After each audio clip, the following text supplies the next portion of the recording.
আসসালামু আলাইকুম। প্রিয় দর্শক, আপনাদের সকলকে আমন্ত্রণ জানাচ্ছি বৈঠকি কথা অনুষ্ঠানে।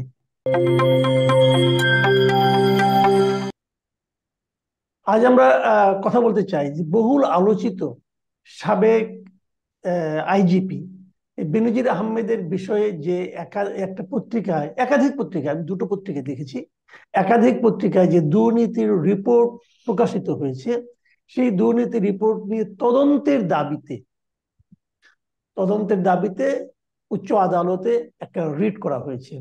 রিট করেছেন মিস্টার সালাউদ্দিন রিগান নামে এক ভদ্রলোক, উনি একজন আইনজীবী। এবং সেই রিট যেদিন করা হয়েছে তার আগে আবার আরেকজন আইনজীবী উনি দুদকে এর ব্যাপারে একটা অ্যাপ্লিকেশন করেছিলেন।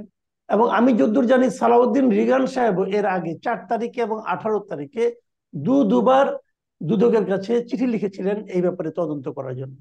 দুদক এ ব্যাপারে কোনো কথাও বলেনি, কোনো সারা শব্দ করেনি।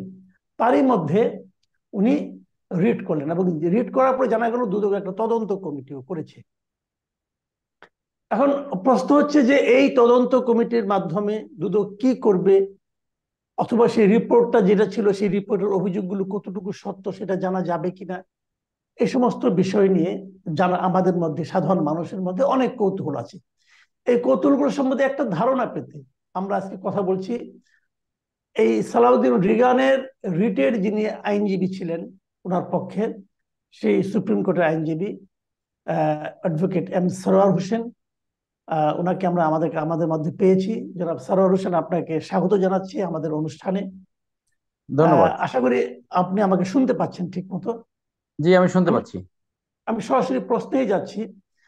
আমি জানতে চাচ্ছি এই ধরনের একটা রিট আপনারা করতে গেলেন কেন? দেখুন, আমরা দেখি যে দুদকের যে কার্যাবলী রয়েছে, দুদক আইন 2004 অনুযায়ী সেখানে টোটাল 14টা ফাংশনস স্পেসিফাই করা আছে। সেখানে 17 ধারায় সিতে বলা আছে দুদক নিজের ওন মোশনে অথবা কারো কাছ থেকে অ্যাপ্লিকেশন পেয়ে তদন্ত করতে পারে, অথবা কেউ যদি কোনো অ্যাপ্লিকেন্টের পক্ষে আবেদন করে সেটাও করতে পারে। অর্থাৎ 3 ক্যাটাগরিতে তারা যে কোনো অনুসন্ধান, দুদকের তদন্তের আগে একটা অনুসন্ধান হয়। তো অনুসন্ধানে যদি দুর্নীতির এলিমেন্টস পাওয়া যায়, দুর্নীতির যদি অভিযোগ থাকে, তখন সেটাকে আবার পুনরায় তদন্ত করা হয়। সো 3 ভাবে, একটা হলো দুদক তার নিজস্ব মোশনে, অর্থাৎ সুমোটো যেটা বলে। 2 নম্বর জি। হলো কেউ যদি অ্যাপ্লিকেশন করে, অথবা তারা যদি অন্য কোনো সোর্সের মাধ্যমে তথ্য পায়, পেপার, পত্রিকা, সংবাদ ইত্যাদির মাধ্যমে। কিন্তু আপনি এটা স্মরণ করতে পারবেন না যে তারা নিজেদের থেকে কোনো তদন্ত তারা লঞ্চ করেছে। তারা এখন পর্যন্ত যে কথাটা আসছে যে দুদক হ্যাজ বিকাম ধাক্কা স্টার্ট, তা ধাক্কা ছাড়া দুদক এখন চলে না। হ্যাঁ, সো এই মানে ধাক্কা, সেলফ সেলফ স্টার্ট বলতে কিছু নাই এখানে। সেলফ স্টার্ট বলতে কিছু নাই। আচ্ছা। দুদকের কার্যাবলীর এই জায়গায় আমি আসছি, দুদকের কার্যাবলীর আর একটা ফাংশন আছে অত্যন্ত ইম্পর্টেন্ট, যে দুদকের এরকম একটা ফিলিং সৃষ্টি করতে হবে যে তারা অনেস্টি এবং ইন্টিগ্রিটিকে প্রমোট করছে, যেটা সমাজে এই ধরনের একটা মেসেজ যায় যে দুদক দুর্নীতির বিরুদ্ধে, দুর্নীতির প্রতিরোধের ব্যাপারে অ্যাওয়ারনেস সৃষ্টি করে। এইটা হলো 17 জিতে এই এই সেকশনটা। তার জি। মানে দেখেন কত দায়িত্ব দেওয়া হয়েছে। অর্থাৎ ওই যে বিচার ব্যবস্থা সম্বন্ধে বলা হয় যে justice not only to be done, it has to be seen to be done. মানুষের রাইট। কাছে এটা দেখাতে হবে যে এই সঠিক বিচার করা হয়েছে। তাহলে দুদকের কার্যাবলীর ভিতরে একটা ইনস্ট্রাকশন রয়েছে যে তাদের এমন ফিলিং সৃষ্টি করতে হবে যে অনেস্টি এবং ইন্টিগ্রিটিকে তারা প্রমোট করছে।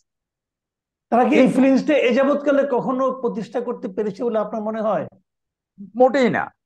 আমি মনে করি, আমি কয়দিন আগে ফেসবুকে লিখেছি, আগেও লিখেছি, যে দুদক বাংলাদেশের অন্যতম দুর্নীতিগ্রস্ত সংস্থা। কেন আমি এই কথা বললাম? কারণ আপনার এই রিসেন্টলি বাসির এবং একজন পুলিশ অফিসের কাহিনীটা মনে আছে, যে কিভাবে জি জি জি জি জি জি, কিভাবে হ্যাঁ। এটাকে ম্যানেজ করার জন্য, টাকা লেনদেনের জন্য সরোয়ার্দী উদ্যানে বসে তারা মিটিং করে। জি তো জি। দুদকে দুদকের ভিতরে 5% অনেস্ট আছে কিনা আমার সন্দেহ আছে। অর্থাৎ জাতীয় অনেস্টির যে রেট, সেই রেটের সাথে এটা না, সামঞ্জস্যপূর্ণ। এটা যদি তারা অন্যভাবে বলে, তারা যদি বলে যে আমরা এতই দুর্নীতি দমনে পারঙ্গম এবং মানে ই সক্ষম যে আমরা আমাদের একজন দুর্নীতিগ্রস্ত অফিসারকে ছাড় দেইনি? এই ছাড় না দেওয়াটা কি প্রমাণ করে না যে তারা অনেক খুব ভালো দুর্নীতি দমনে সোচ্চার এবং সক্রিয়? না, এটা মোটেও না। এটা হলো তুমি চুরি করছো কিন্তু তুমি ধরা পড়লা কেন, ব্যাপারটা ওরকম। অর্থাৎ ওই যে প্রদীপ প্রদীপ হালদার যে 300 লোক মেরে ফেলছে, যে তুমি এইটা এমন সিচুয়েশন সৃষ্টি করলা কেন, এটা জনরোষ সৃষ্টি হয়েছে, যার জন্য তার বিচার হয়েছে। তো এইটা বাসিরের ঘটনাটাও কিন্তু একটা জনগণের ভিতরে একটা প্রচন্ড ভাবে সমালোচিত হচ্ছিল, সেই জন্য জি বাসিরকে বিচারের সম্মুখীন করা হয়েছে। এই ঘটনাটা আমি ব্যক্তিগতভাবে দেখেছি, যে যাদের সম্পত্তির হিসাব চায় দুদক, জি সেখানে বলা আছে সে নিজে যে ব্যাখ্যা করবে অথবা একজন লয়ার নিয়ে যাবে। আমি জি একজন তদন্তকারী অফিসার পেলাম, সে লয়ার যেতে দেবে না। অর্থাৎ তারা আইন মানতে চায় না। বাংলাদেশে বা পৃথিবীতে যে কোনো জায়গায় যে কোনো ইস্যুতে এনি পার্সন সে নিজে নিজেকে রিপ্রেজেন্ট করতে পারে অথবা সে লয়ের মাধ্যমে রিপ্রেজেন্ট করতে পারে, এটা সার্বজনীন আইন। তো জি আমি গেলাম আমার এক বন্ধুর সাথে, আমাকে বাইরে বসায়। আমি দেখলাম যে আপনার এই আইনে আছে, লইয়ে সব আসতে পারবে। বলে না, আপনি এখানে বসেন, চা খান। এই গেল একটা দিক। আরেকটা দিক হলো যে তদন্তকারী অফিসাররা অনেকে ইশারায় বলে যে আপনি আমার সাথে পার্সোনালি যোগাযোগ করেন, কারো ভায়া মিডিয়া দরকার নেই। আমি নাম বলে বলতে পারি, নামটা বলবো না। তদন্তকারী অফিসার ভায়া মিডিয়া দরকার নেই, মানে একটা সিগন্যাল যে আপনি আমাকে ম্যানেজ করেন। তারপরে তারপরে অনেক অভিযোগ তারা নিজে অর্কেস্ট্রেটেড করে, মানে অভিযোগ দিলে ওইখানে একটা টাকার ইনকাম হবে, এই ধরনের অনেক ঘটনা ঘটে, কিছু ঘটনা ঘটে। আর একটা ঘটনা এখানে ঘটে যে আপনার তদন্ত প্রক্রিয়া লম্বা সময় দীর্ঘায়িত করে রাখে, যেখানে আইনে বলা আছে এটা 60 দিনের ভিতরে, সোফার আই রিমেম্বার, 60 দিনের ভিতরে জি তদন্ত সম্পন্ন করতে হবে। বছরকে বছর ফেলায় রাখে যাতে ওইখানে ডিম পারে, মানে ডিম দিতেই থাকে। তো এইগুলো কিন্তু সবাই জানে। এখন এই দুদকের যে ভিতরে যে ইন্টিগ্রিটি সেটা অত্যন্ত উইক। হ্যাঁ, আচ্ছা, আমি আমরা আমি আমি আমরা তাহলে অনেক আগের প্রসঙ্গে আসি যে আপনারা হঠাৎ করে ডক্টর বেনজির আহমেদের বিষয়ে ওনার ব্যাপারে একটা পত্রিকায় রিপোর্ট হয়েছে। তো এই রিপোর্টকে কেন্দ্র করে দুদক কাজ করছিল কি করছিল না সেটা অন্য ব্যাপার, কিন্তু আপনারা রিট করতে গেলেন কেন? রিটের কি থেকে আপনারা কি বাড়তি জিনিস আশা করছিলেন? আমি ওই জায়গায় আসছি। এইটা শেষ করে 1 মিনিটে যে আপনার দুদকে আরেকটা জিনিস ঘটে, সেটা হলো যে দুদকে বলা আছে যে যে কয়জন দুদক মেম্বার তাদের ভিতরে একজন চেয়ারম্যান, কিন্তু 80% ক্ষেত্রে এখানে অ্যাডমিন ক্যাডারের চেয়ারম্যান হয়।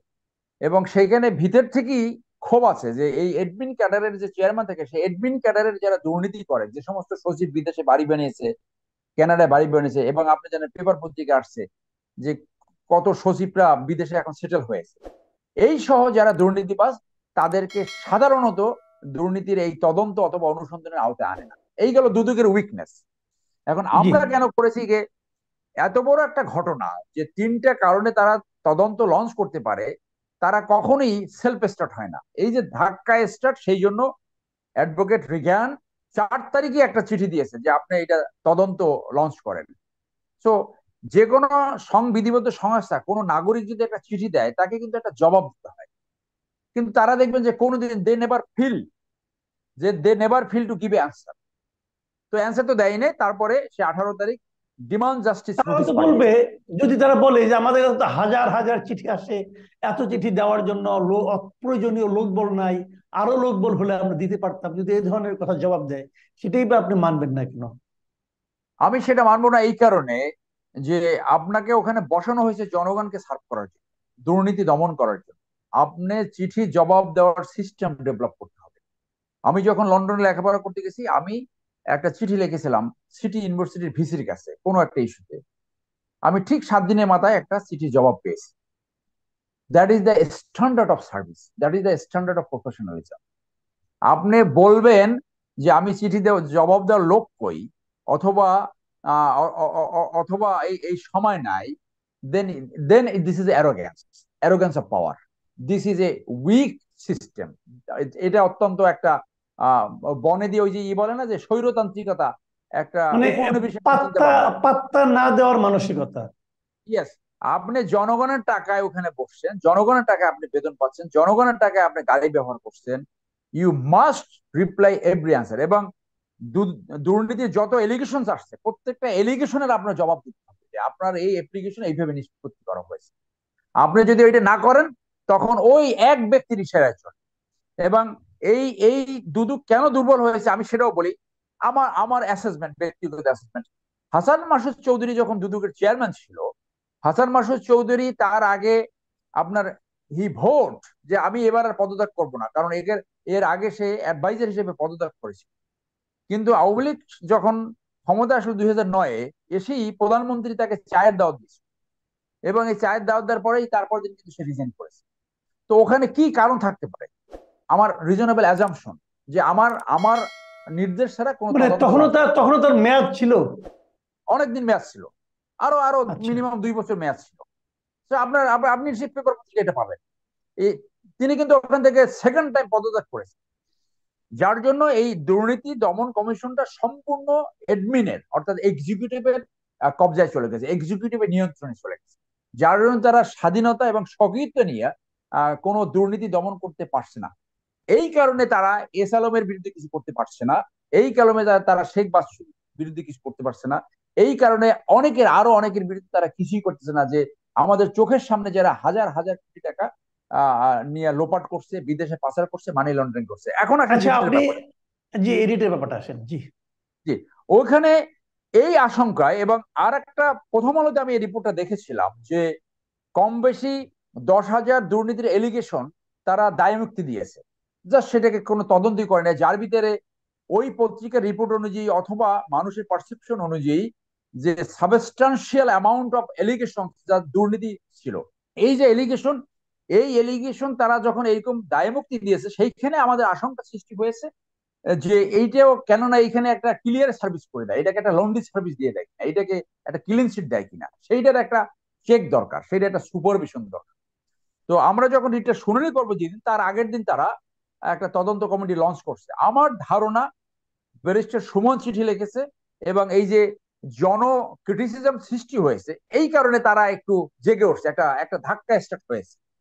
তারা এটা কোর্টে বলেছে যে এটা তারা সুমোটো করেছে, বাট আই এম শিওর এটা তারা সুমোটো করে নাই। এই দুইটা চাপের কারণে এখন তারা সুমোটো শব্দটা ব্যবহার করেছে। আমরা যখন জানলাম এখানে এখানে অলরেডি আমাদের প্রথম প্রার্থনা ছিল, আবেদন ছিল যে একটা তদন্ত কমিটির জন্য কেন নির্দেশ দেওয়া হবে না। তো সেটা যখন হয়ে গেছে তাহলে আমাদের যে প্রথম প্রার্থনা সেটা মঞ্জুর হয়ে গেল, ওটা আমাদের থাকে না। তখন আমরা কোর্টে বললাম যে যাতে এইটা ক্লিন চিট দিতে না পারে সেই জন্য এক ধরনের সুপারভিশন প্রয়োজন।